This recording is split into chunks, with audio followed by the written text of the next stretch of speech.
在俄勒冈的这几年，我到过大大小小几十个酒庄，有一些是每年都心心念念想着要一再去的，特别是和爱好葡萄酒的朋友们一起。今天我就要介绍这样一家酒庄。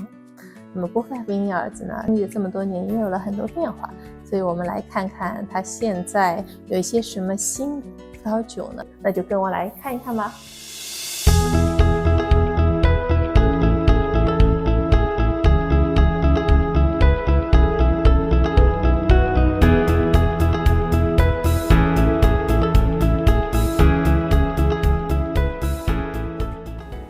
Frères Vineyards 于上世纪80年代由 Mike Etzel 与其大名鼎鼎的姐夫酒评家 Robert Park 一起投资建立，所以中文有译成连襟酒庄。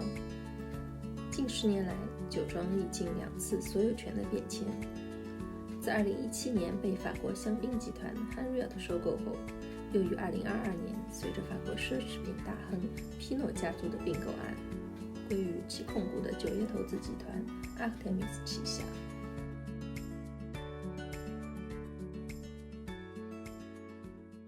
Chehalis Mountains and Ribbon Ridge, I think were both coined in the early 2000s.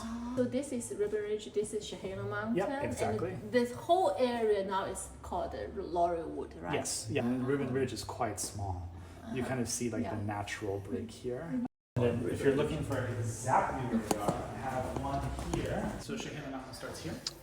You eventually see Ribbon Ridge, where all the vineyards are named here. So we're right here within Ribbon Ridge. This is one of the first biodynamic vineyards. Yeah, very much so. Stylistically, Sequitur almost always shows more lift, brighter characteristics, more tart style of wine. Beaux always has this more spice-driven, darker weighted, more black fruit dominant, broader style of the Pinot Noir, where Sequitur is much more lifted.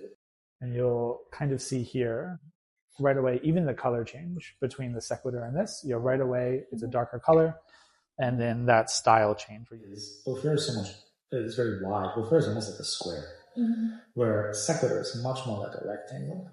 And you look at the style of rectangle, it's not just the shape of the vineyard that is important, but the fact that both of these vineyards are surrounded by trees.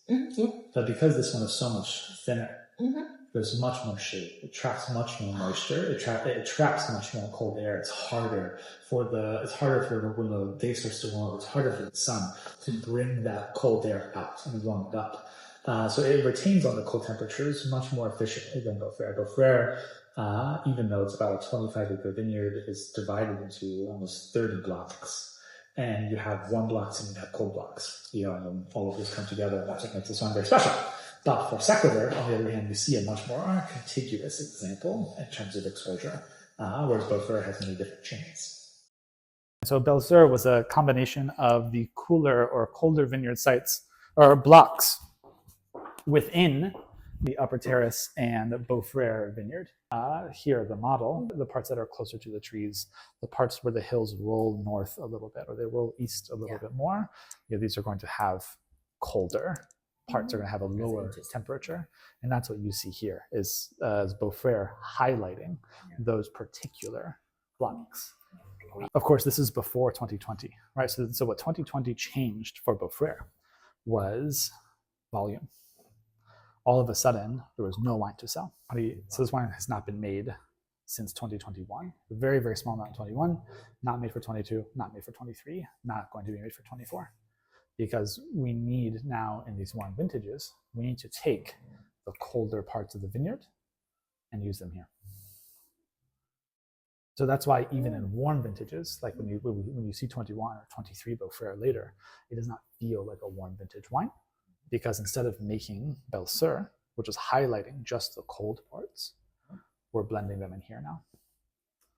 And so nothing different, same vineyard, same viticulture, that's always happened, but instead of making a separate wine, it's going to be part of this now, and it creates a better balance in these warm vintages. And the old Michael, he supervised these two vineyards on the same level? In 22, Mikey would have done more of the viticulture here. Senior would have done all of the viticulture here. And so, because Sequitur is not owned by Beaux Frères. Sequitur is just seniors as a person, as an individual. Yes. Mikey would have been in charge of the viticulture. Here, senior in charge of the viticulture. Here, Mikey in charge of the vinification for both. For both. Yeah, exactly. Yeah. Michael also still around. Yeah, and he's never gone. in charge of everything, even the table. He made this. Yes. Yeah. Yes, I know. And he's, like I mentioned, he's here all the time. He tastes the wines when they're fermenting. He tastes them now when they're finishing. He tastes them for the picks. It's honestly exciting. The stories. We were talking a lot about Old World style and New World style, and here you kind of see New World style, but in an Old World place. Okay. Structure is different, acid is different, fruit is different, florals are different. Yeah. Fun conversation piece. When you're in Oregon, very rarely do you get to really talk. This is the second year that they did this ever. Oh, nice. And so this is a very, very small vineyard in the Premier Cru of Frères. So it's just over 1 acre. I think it's 1.2 or 1.1 acres. We kind of stocked it for the last decade, and then we put some fun large format bottles in there as well, especially for the holidays.